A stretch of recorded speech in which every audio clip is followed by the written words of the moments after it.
Nahibaw ka ba kung nganong nagmahal ang bugas?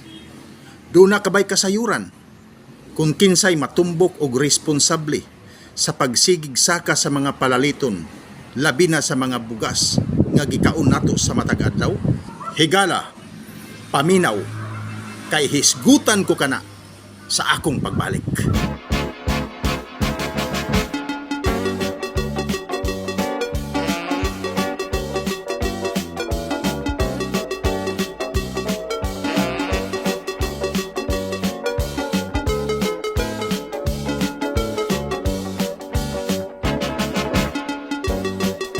Hello mga kaberndals, kumusta? Luzon, Visayas ug Mindanao, maayong adlaw kanatong tanan. Sa makausap welcome na usab kamo sa laing hugna sa atong pagpanag-uban sa akong vlog. Ang katawhan sa Pilipinas nagsigig bagulbol tungod sa pagsigig saka sa presyo sa bugas. Mauna ang nindot nga tema nga atong pagahisgutan karon. Apan sa dili pa nato na siya hisgutan dire, shout out una sa tanan natong mga followers sa dakbayan sa Hinguog, sa Cagayan de Oro City, labi na gyud sa Tapels Cafe nga nahimutang sa Indahag, Cagayan de Oro City, o sa Dals Ocasio Collection. Labi na gyud sa tanan nga nagtan-aw karon og napadpad ini nga video, labi na gyud kanimo higala nga nagtan-aw nini nga video, paki-like, share and follow sa akong FB page o sa pag-subscribe sa Berndals B Vlog sa akong YouTube channel. Bueno mga ka-Berndals, balik ta.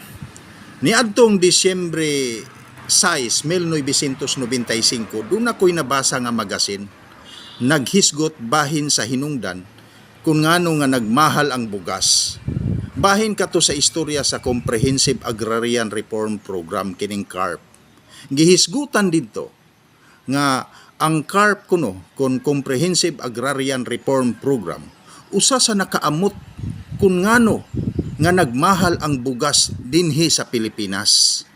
Tungod kay ang mga saop kuno dili pa andam nga mudawat, isip tag-iya sa yuta nga kanhi nilang gisaupan og naglisod sila sa pagpalit sa mga abono og insecticide alang sa ilang mga umahan. Tungod niini nagkagamay ang ilang mga abot og kita og naapektuhan pag-ayo ang bilis sa bugas. Aing hinungdan kung nganong nagmahal ang bugas, mao kining paghimog subdivision sa atong mga basakan.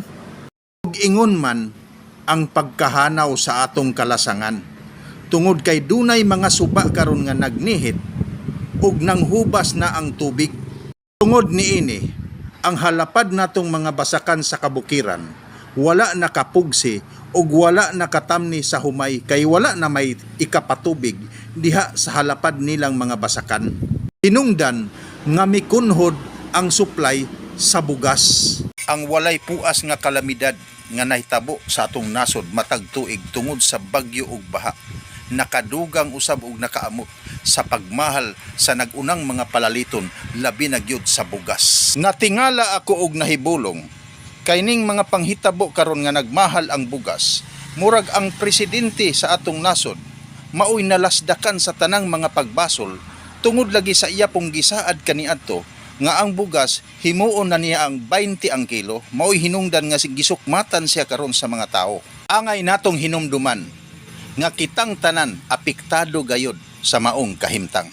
Bisan gani kitang mga ginikanan nga nagpaeskwela sa atong mga anak sa kolehiyo, nakaamot usab sa pagmahal sa bugas tungod kay sa dihang gipaeskwela nato ang atong mga kabataan sa college. Dunay mga higayon nga ang ubang mga ginikanan misupak sa kurso nga kuhaon sa ilang anak. Dunay uban gustong agriculturist, pero ang ginikanan dili gusto kay gipagkuha gyud nila sa kurso nga makahatag kanilag dungog sama sa inhenyero, doktor, tungod kay dili sila gusto nga ang ilang anak mokuha sa kursong agriculturist kay alang kanila mubura ang ilang pagtan-aw sa mga mag-uuma. Ang ato sang gobyerno kulang sa pagtagad sa mga mag-uuma. Andum ko kaniadto nga diha kadtoy masagana 99. Apan unsay nahitabo? Ang bangko ra may masagana ug ang mga tao, ang mga mag-uuma maoy nahimong 99. Unsaon sa paglambo sa atong produktong agrikultural nga kulang man kita sa irrigation, kain pagyong hinungdan sa pagnihit sa atong bugas, Mao kining pagtago sa dagkong mga negosyante sa sinako nga mga bugas. Nganong wala magukod ang naghimo niini. Ang labing dako og nilad nga katarungan kung ngano nga nagnihit ang bugas. Mao kining sobra natong pagpangandam sa politika kaysa atong pagkaon. Dako kaayo ang atong magasto kung moabot na ang piniliay. Tungod kay musugot man kita nga ang atong pamahaw paniudto panihapon pulos mga isyu sa politika. Mao nga inigliwas sa eleksyon, magnihit ug magmahal gayod ang ubang mga palitunon, labi na gyud ang bugas. Karon, angay ba nga ang ato ramang presidente ang atong basulon? Hinuktuki higala. Hangtod sa sunod higayon, ako si Bernie Dalit magaingon, dinhi sa kalibutan, ikaw ug ako adunay kasaysayan. Managlahi man ang atong baruganan, apan ang pagpakabana sa kahimtang sa uban, maugayoy gikinahanglan. Ang tao nga dili na kuno magpakabana, nahisama siya sa dahon sa kahoy, nga wala pagani malaya, nangatagak na sa yuta. Daghang salamat.